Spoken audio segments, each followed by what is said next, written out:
जय राधे जय राधे श्याम गौर हरिवाल हरे कृष्ण जय गोपाल जय निताई जय राधे श्याम गौर हरिवाल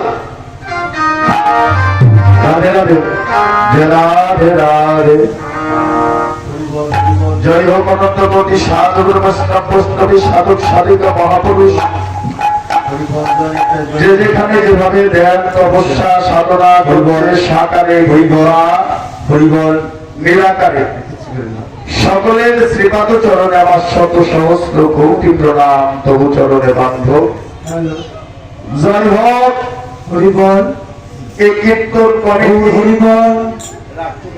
হরিবল এই কীর্তন করেটি এ হাজিরবাদা গ্রামবাসী যারা দাঁড়িয়ে দাঁড়িয়ে ভিক্ষা করে কষ্ট করে ত্যাগ স্বীকার করে এমন সুন্দর সাধুগুরু বৈষ্ণবের বাজার বৃন্দাবন ধাম সাজিয়েছে সেই ভক্তের জয় হোক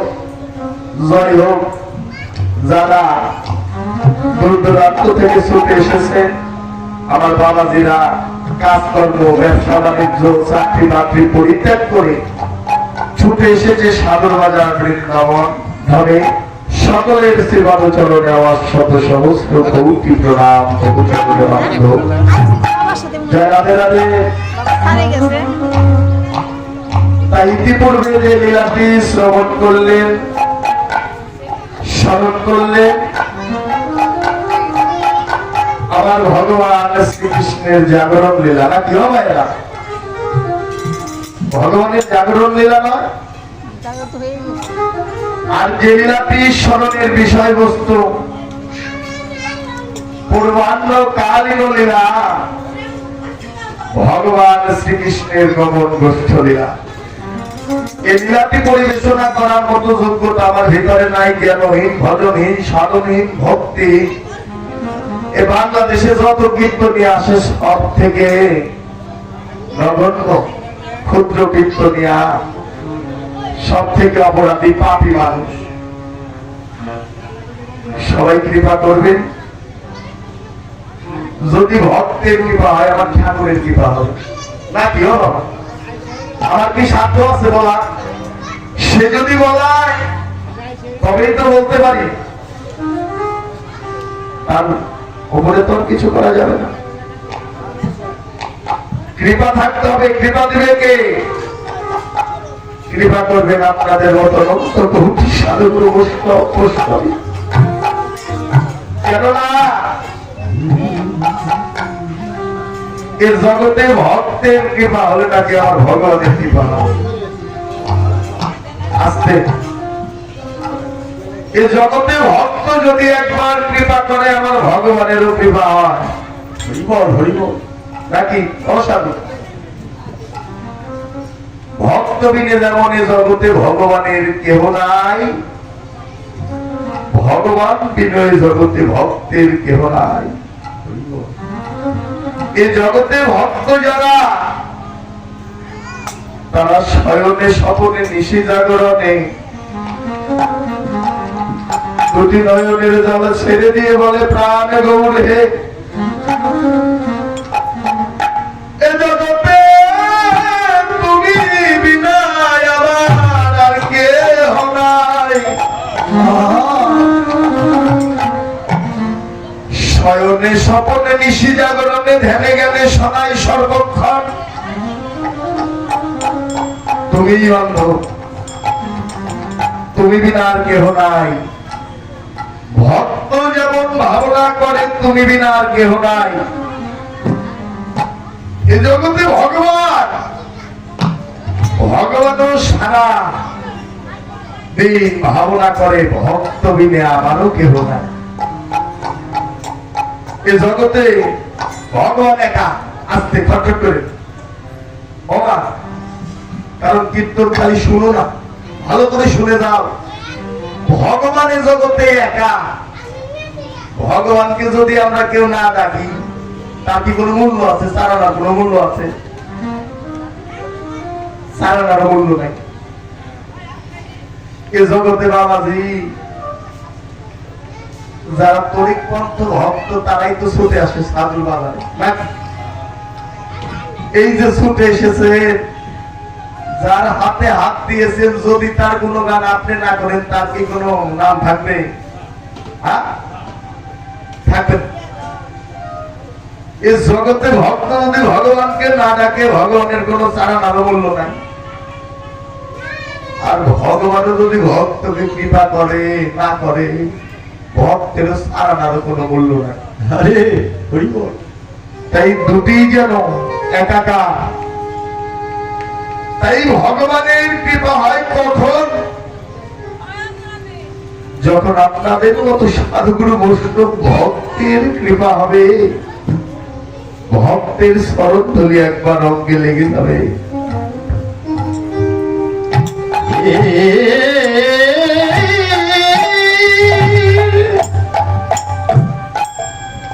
ভক্তের কৃপা হলে ভগবানের কৃপা হয়, তার বাস্তব একটি প্রমাণ দেবা।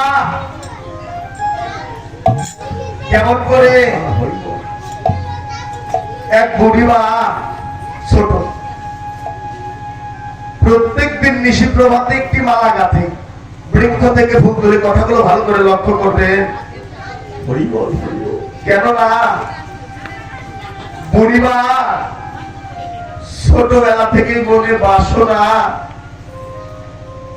আমি বৃক্ষ থেকে ফুল তুলে মালা গাঁথবো, সেই গাঁথা মালা আমি সাগরের জলে ভাসিয়ে দেব। প্রত্যেকদিন বুড়িমা বৃক্ষ থেকে ফুল তুলে মালা গাঁথে, সারাদিন নদীর ধারে বসে বসে মালা গাঁথে।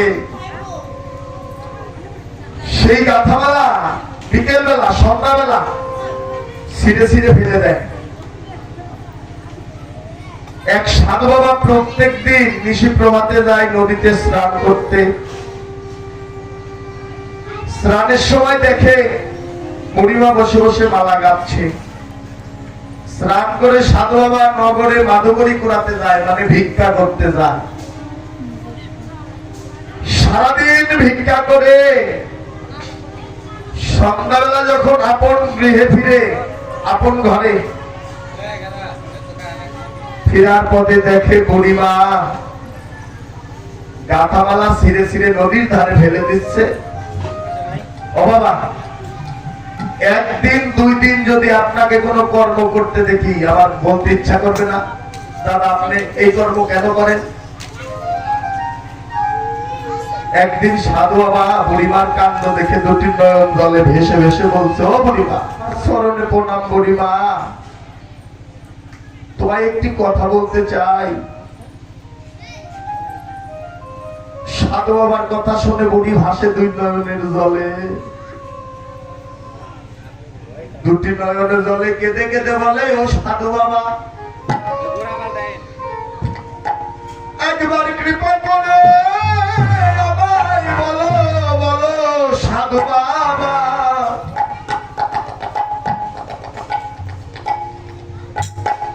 ও সাধু বাবা, আমায় তুমি কি প্রশ্ন করবে, একবার কৃপা করে বলো না।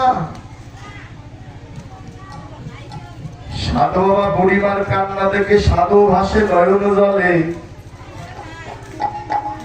কেঁদে কেঁদে বললেন, বুড়িমা, প্রত্যেক দিন নিশি প্রভাতে দেখি বৃক্ষ থেকে পুষ্প তুলে ফুল তুলে তুমি মালা গাঁথো নদীর ধারে বসে বসে।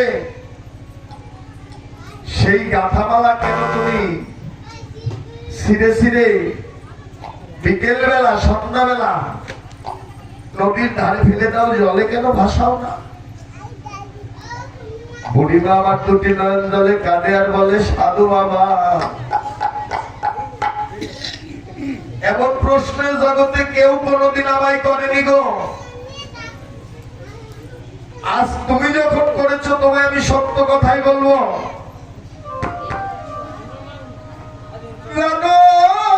সাধু বাবা, বুড়িমা যখন বললেন, আমি তোমায় মিথ্যা কথা বলবো না সাধু বাবা। ও সাধু বাবা, জানো আমি মালাগুলো বিকেল বেলা কেন নদীর ধারে ফেলে দেই? শোনো সাধু বাবা, আমার বয়স যখন 7-8 বছর, তখন আমি মনে মনে ভাবনা করেছিলাম আমি একটি মালা গাঁথবো, বৃক্ষ থেকে ফুল তুলে সকালবেলা আমি একটি মালা গাঁথবো, সেই গাঁথা মালা দুটি নয়নের জলে আমি সাগরের জলে ভাসিয়ে দেব। কিন্তু জানো সাধু বাবা, দেখতে দেখতে আমার সকালবেলা থেকে বৈকাল বেলা হয়ে গেল। কোন বৈকাল বেলা? ও ভাইরা, এ জাগতিক জগতের বিকেল বেলা নয়, তোমার আমার এই 3.5 হাতের বিকেল বেলা রে। বুড়ি বাবার দুটি নয়ন জলে কাঁদে আর বলো, ও সাধু বাবা জানো, দেখতে দেখতে আমার সময় শেষ হয়ে এলো। আমার মনে বাসনা আমি মালা গাঁথবো, সেই গাঁথা মালা সাগরের জলে ভাসাবো। কিন্তু আমি মালা ঠিকই গাঁথি, সারাদিনই নদীর ঘাটে বসে থাকি, কিন্তু আমি সাগরের দেখাও পাই না, আমার গাঁথা মালা ভাসানো হয় না। যায় না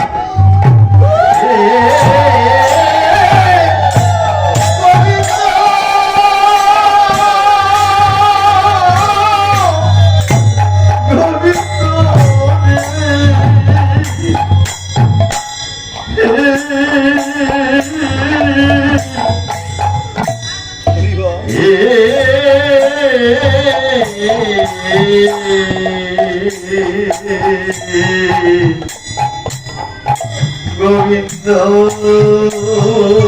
জানে। ও সাধু বাবা, আমি মালা ঠিকই গাঁথি, কিন্তু আমি তো সাগরের দেখা পাই না, সাগরের দেখাও পাই না, আমার গাঁথা মালা ভাসানো হয় না। তাই আমি ছিঁড়ে ছিঁড়ে নদীর ধারে ফেলে দেই। সাধু বাবা বুড়িমার কথা শুনে ভাসে দুই নয়নের জলে কেঁদে কেঁদে বললেন, ও বুড়িমা, বুড়িমা, তোমায় আমি একটি কথা বলি বুড়িমা। বলো সাধু বাবা।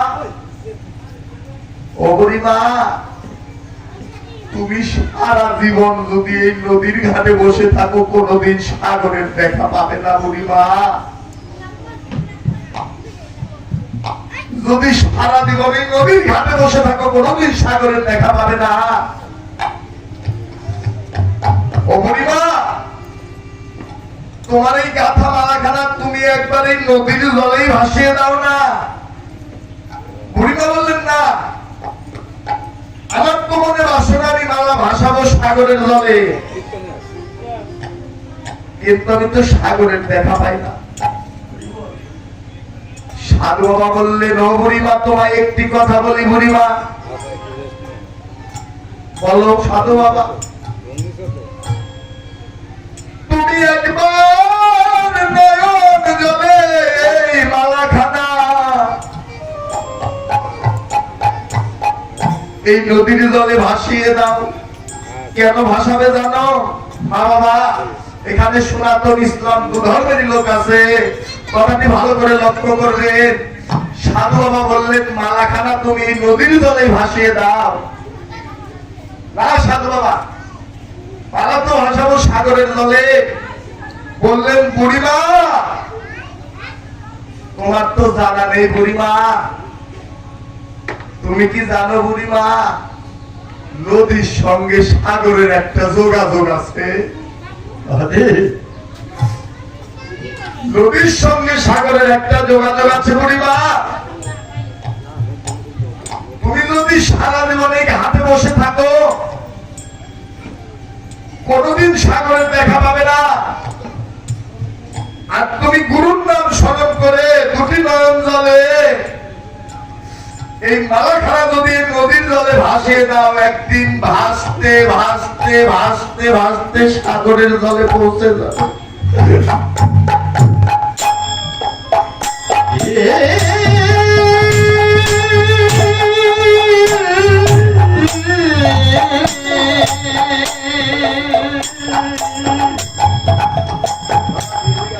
গোবিন্দ রে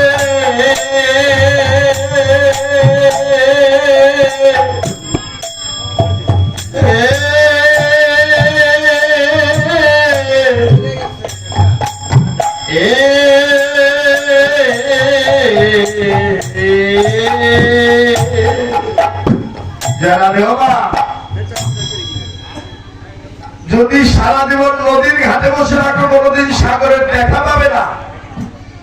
আর গুরুকৃপা শির ধারণ করে দুটি নয়ন জলে যদি মালাখানা যদি নদীর জলে ভাসিয়ে দাও, নদীর সঙ্গে সাগরের একটা যোগাযোগ আছে।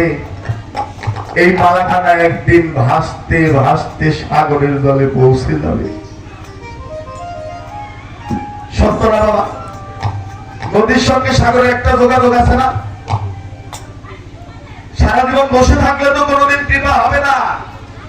যদি ভাসিয়ে দাও, ভাসতে ভাসতে একদিন সাগরের জলে পৌঁছে যাবে। কথাটি কেন বললাম? নদীর সঙ্গে যেমন সাগরের একটা যোগাযোগ আছে, এ জগতে শুদ্ধ ভক্ত যারা, সেই ভক্তের সঙ্গে আমার ভগবানের একটা যোগাযোগ আছে।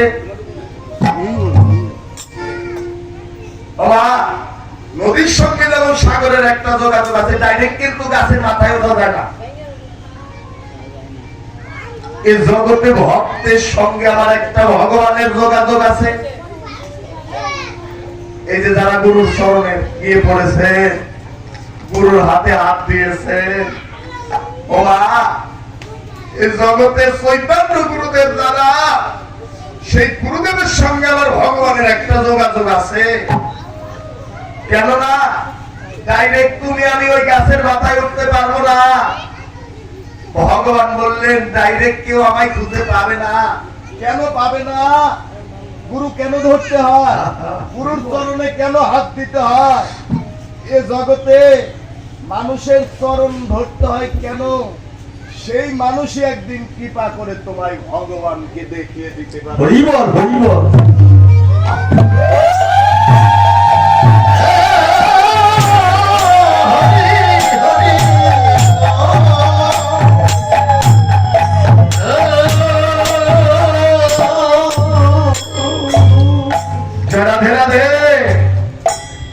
জগতে যদি ভক্তের কৃপা হয়, ভক্তের কৃপা হবে, আমার ঠাকুরের কৃপা হবেই হবে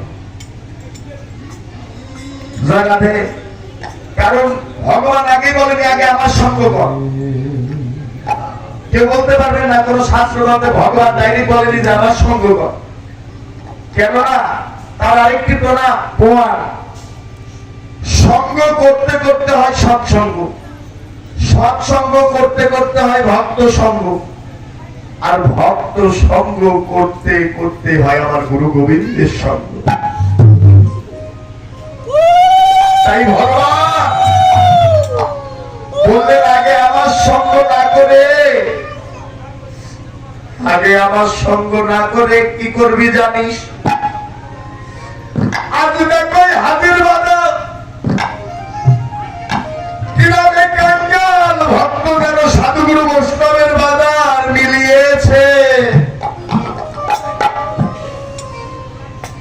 কত দূর দূরান্ত থেকে সাধুগুরু বৈষ্ণব ভক্তগণ আসবে।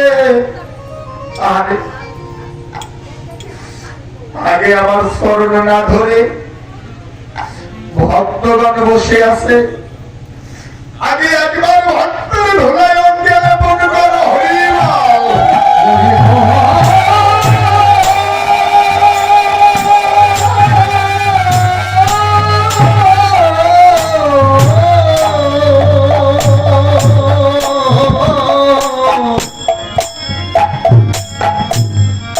হরি হরি